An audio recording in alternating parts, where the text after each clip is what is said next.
Welcome to Almost Here, Round the Corner Future Technology podcast with Richard Jacobs. Future technologies poised to transform our lives for better or worse are the focus of this podcast. Almost here means these technologies are now here and starting to be used, or just around the corner, from Bitcoin to artificial intelligence, 3D printing, blockchain, virtual reality, and more.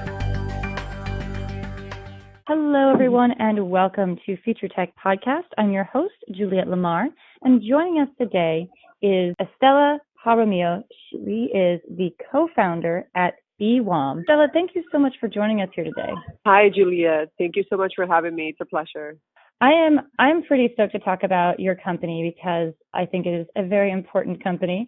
Why don't you give us and our listeners a little insight into B-Wom? Yeah, for sure. Absolutely. So B-Wom is a digital coach for women's intimate and sexual health. We offer our users first a test, then we provide them with an evaluation, and then they get access to personalized care plan to address their symptoms. And these care plans include guided pelvic floor and core exercises, recommendations for nutrition, breath work, posture, daily habits, tips, and it also has a tracking tool so that they can keep track of their symptoms, their evolution, and kind of like understand their health better. Our mission is basically to provide a platform for women to get personalized, trustworthy information, to understand their bodies, symptoms, what to expect at every different stage of life, from puberty to menopause. So as you can imagine, we deal with a lot of taboo issues such as incontinence, painful sex, recovery postpartum, all of those things. Well, that's fantastic. And, you know, in our age bracket, I think a lot of women are having children, and especially with pregnancy and postpartum, I think when I talk to my friends, not everyone really talks about what happens after the baby, and I think that there's so many changes and people don't seem to even be aware of them.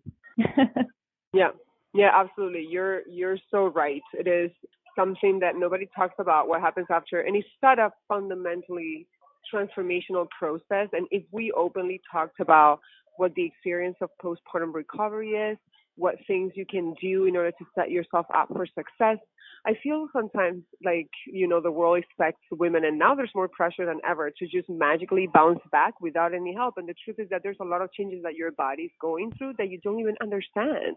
And, if we provided better postpartum care and more guidance, I'm sure that a lot of women would transition out of that period successfully and would have less problems and complications farther down the line, because those things show up then 10 years later, So, and particularly when it comes also to just feeling more like yourself, it's also an emotionally charged process. So yeah, definitely we need better protocols and support. Yeah, it's a huge roller coaster. It's not just I don't have any children, but I have friends who've had children, and I see what they go through, and it's it's hormonal, it's emotional, it's physically completely morphing, and then like you said, 10 years later, if you haven't recovered properly because you think, I will just recover naturally, or this is just going to be okay and easy, you have these issues that can really take a hold of your life, like you were saying, painful sex or incontinence, things like that, and all of those could have been avoided had you just known how to recover. Absolutely. Yeah, that's exactly right. And that's the main change that we want to create. While we try to do advocacy for the system to pay more attention to this period, we really want to provide women with an alternative that they can use on their own in the privacy of their homes and just get comfortable with understanding all these different issues and aspects of their bodies and really take charge of that and feel empowered to say, hey, I had a child, but my life goes on and I really want to, experience pleasurable sex as I age, and I still want to feel like myself, and I want to, just have the possibility of going somewhere that's safe where you can find all that information. I think it's really relevant. And I think especially with sexual health for both men and women, it's something that is typically word of mouth, or it's talked about in groups of friends or things like that. And this app, allows that to continue, but you're not having to talk to a friend or, a trusted family member. You are talking to a healthcare professional. and it's like you said, in the privacy of your own home. And I think that a lot of times too, especially in our technology day and age, we might not necessarily have the same, time to sit down with our friends and talk about these issues. Everyone's so fast paced, so we feel we can't do it. And now, if you're in the comfort of your own home, under your circumstances, it's a lot easier.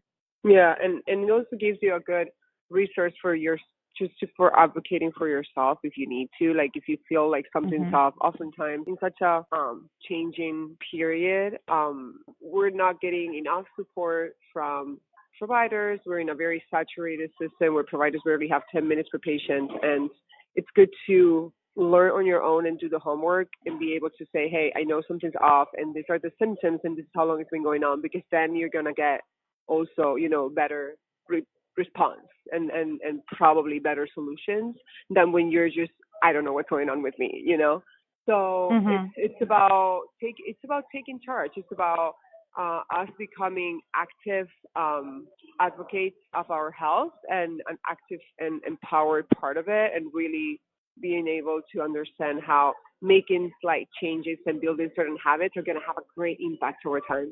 No, absolutely. So I guess walk us through the product and how it works. You touched on it a little bit. So when you download the app, you take a test and kind of answer some questions. What else does it offer, and how else can you use it? So once you've answered all the questions and you're interacting with an avatar, which is our digital coach, and the more questions you answer, the more personalized your contents are going to be. Once you've answered a set of questions, you're going to get access to your care plans, and each one of them is going to be oriented towards a specific goal, either a symptom that you need to improve or to prevent a symptom that you could develop because of your demographic, age, etc. So let's say one of my plans is to improve your sexual experience, right? Because I'm experiencing some discomfort during sex and I want to improve that. So I click on that plan and a 4-week goal starts. And then every day I'm going to get different contents. I'm going to get educational articles. I'm going to get sets of 3 pelvic floor exercises that are geared towards addressing that issue specifically. I'm going to complete those exercises. Then I'm going to get information about habits that I need to integrate. And then I'm going to go to my tracking tool and I'm going to say, this is my symptom today, and this is the exercises that I've done today, and continue like that. And then over time, after 4 weeks, you're going to notice the improvements in your symptoms. Oh, that's fantastic. I love that you have a personalized coach to really help you sort through all the information. It's not like you have to look it up yourself and self-identify the symptoms. You have someone guiding you. Yeah, and the data is definitely the fundamental part of our service. It's the fact that we ask a lot of thorough questions and then therefore can provide recommendations that are relevant. Because if you start, we've all been there. We've all had some issue and being very confused and went to Google, and it was mayhem, and there was too many different conflicting or even contradictory answers to our problems, and that generates a lot of anxiety. So I think that providing people with something that's addressing their concerns, it's really important. It can really avoid a lot of pain and trouble.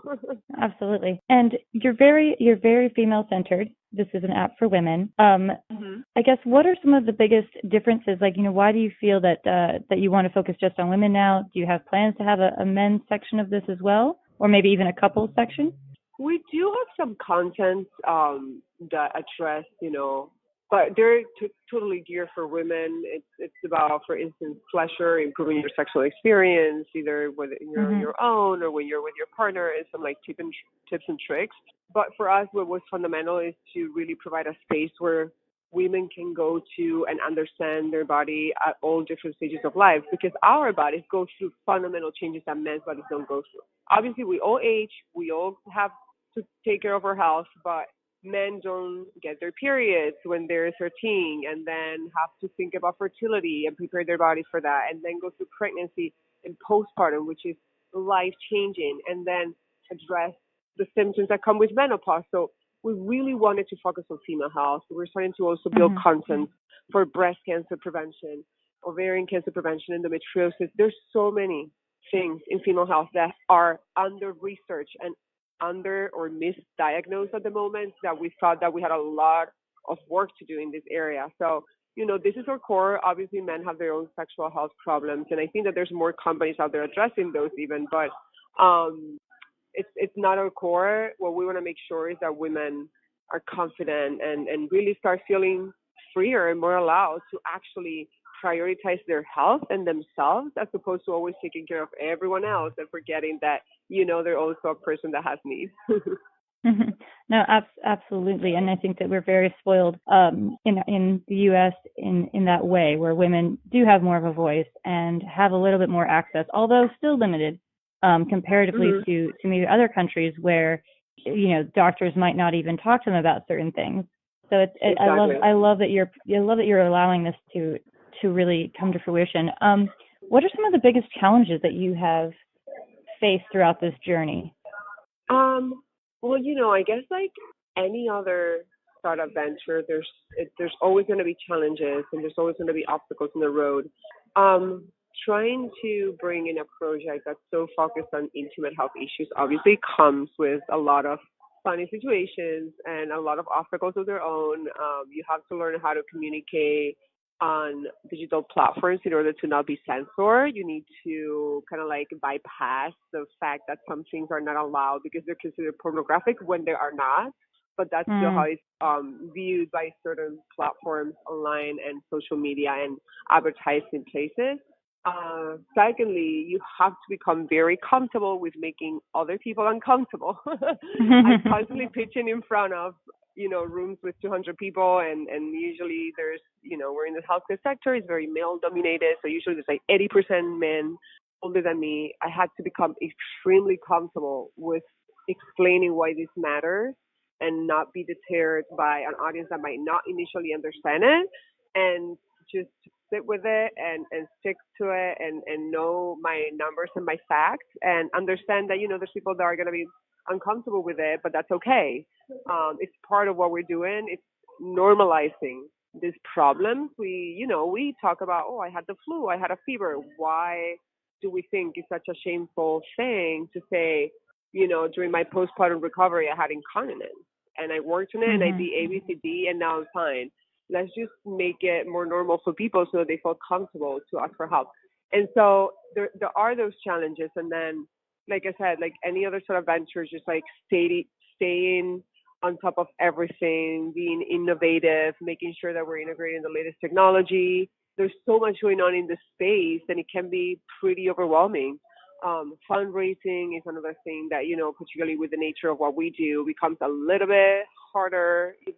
Yeah, I'd say that those are the main areas. But other than that, when you have a lot of passion and you really believe in what you want to build, and I definitely know that this is something that I truly deeply care about, you just, the rest is just business problems. You kind of like find a strategy and overcome them. And that kind of leads me to my other question. You're saying you're pitching to rooms of men, and that's the space that we're in right now with technology.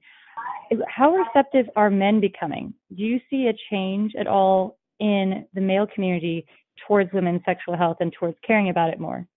I most definitely have. If I think about when we started early 2015, the conversation about pelvic floor, sexual health, female sexual dysfunction was practically non-existent outside the medical community of OBGYNs, pelvic floor physical therapists.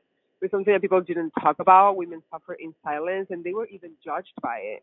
It was, and there's still a lot of work to do. I'm talking about, we're in the phase where at least the early adopters of this new movement of awareness around women's health are getting it. And so now I see 3 years in how there's a lot more men who are asking questions, who are getting interested, who are starting to realize that there's so much more to it than what they were told or what they knew. And I think that also movements such as Me Too and Times Up had played a role into allowing women to have the space to voice these concerns and not feel ashamed by them anymore. So it's definitely something that now it's starting to be trendy and more and more people write about it. There's so many more articles right now on the web about this type of things that there were before. We're talking now also emotional health, and it's very fascinating. It's very exciting. I think it's a very exciting time. There's obviously still, we can't go blindsided and think that just because we are like, I'm based out of New York, I've been in LA, Barcelona, like those communities are kind of like spearheading this change. And we can't forget that that's not the case everywhere else in the US or in the world for that Mm-hmm. matter. So, I always try to keep my feet on the ground and be like, oh, I'm very excited that everybody's talking about this now and listening, but not everywhere. Definitely not everywhere. There's still a lot of work to do, but I think that having men understand better, all these issues and the role they play, just even as partners, as supportive partners, helping them understand how they can, be there during a postpartum period and help, how they can be better in understanding women's sexual needs when there's a dysfunction. I think it's super important, and it's going to bring us to a place of better understanding between men and women too. And taking away the taboo or even the shame. I think that a lot of times, at least you see it like on Instagram and on social media, when people have children, and it's all just these beautiful photos and happy people, and you see the mom and she looks glowing and she loves her baby, and then if you don't feel like that photo, you think there's something wrong with you. I know. There's so much pressure in many senses. There's a lot of pressure for mothers to bounce back immediately. We need to put out more real messages. We need more real people also talking and being like, it's great if someone has been fit and into fitness their entire life. Obviously, that's going to facilitate their body kind of like adjusting back to where it was before. But not everybody's in the same situation, and I think that having respect for everyone's journey is very important. Trying not to compare yourself. This is our this is our daily life. I think for women, there's always been something. It's always been like you need to look in a certain way and you need to behave in a certain way or dress, and then that translates into motherhood too. And it's a moment where we're very vulnerable, and yet we have all these pressures and we're seeing all these images, and sometimes I like to say that we need to have a more human take on social media and tell the whole story. Like, yes, I look this way now, but how did I get here, and what did I go through, and what, just trying to be inclusive and helpful and human, and that would help, I think, because it's true that I see a lot of moms suffering because their journey is maybe taking a little bit longer. But we always say the same: it's everybody has different needs, and as long as you're working towards your goals and staying healthy and talking to a specialist whenever you need to, you'll get there. It's a matter of time.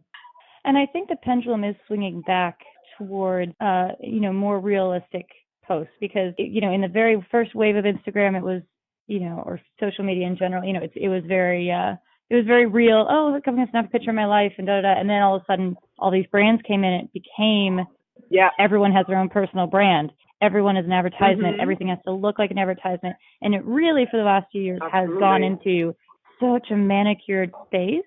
But I feel like the pendulum is swinging back, and I'm seeing a lot more posts that are, makeup free Monday or whatever, or they do those transitions for postpartum, the pregnancy transition photos. And I think that is really going to bring the world back to its center.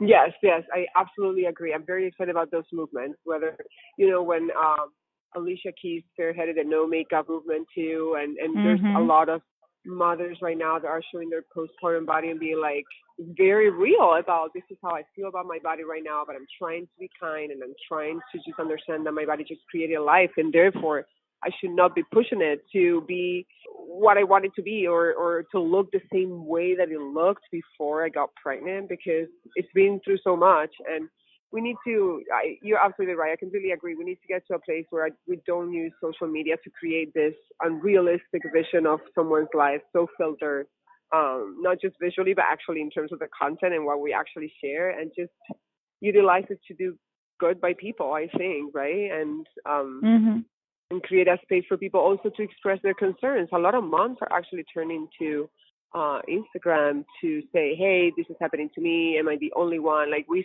see it in our social media. And there's also this pockets of community building up, which is very, very interesting to see, where people are supporting each other, No, absolutely. So if people are interested in, getting this app, they're interested in joining or just learning more about it, what are the best ways to connect? So they can either go to our website, which is www.b-wom.com, BWom, or they can just look for the app in the App Store. It's available in iOS and Android. just have to either type in women's health, intimate health, or just find it by the name B-WOM and check it out. It's free download, and you can at least take the test, see if it's for you. I'm sure that you're going to have an immediate way, which is going to be learning about your health and your body, and then just take it from there. Fantastic. Well, Estrella, thank you so much for joining us here today on Future Tech Podcast and sharing this incredibly necessary and beautiful movement. Thanks to you, Julia, for having me. It was a great time. That is Estrella Jaramillo Ríos. She is the co-founder of B-Wom. Again, you can find them online. You could also follow them on Instagram. Thank you all so much for tuning in. This has been Juliet Lamar with Future Tech Podcast. You have been listening to Almost Here, Around the Corner Future Technology Podcast with Richard Jacobs. Subscribe to this podcast, post a review to discover more future technologies that are poised to transform our lives for better or worse, such as Bitcoin, artificial intelligence, 3D printing, blockchain, virtual reality, and more.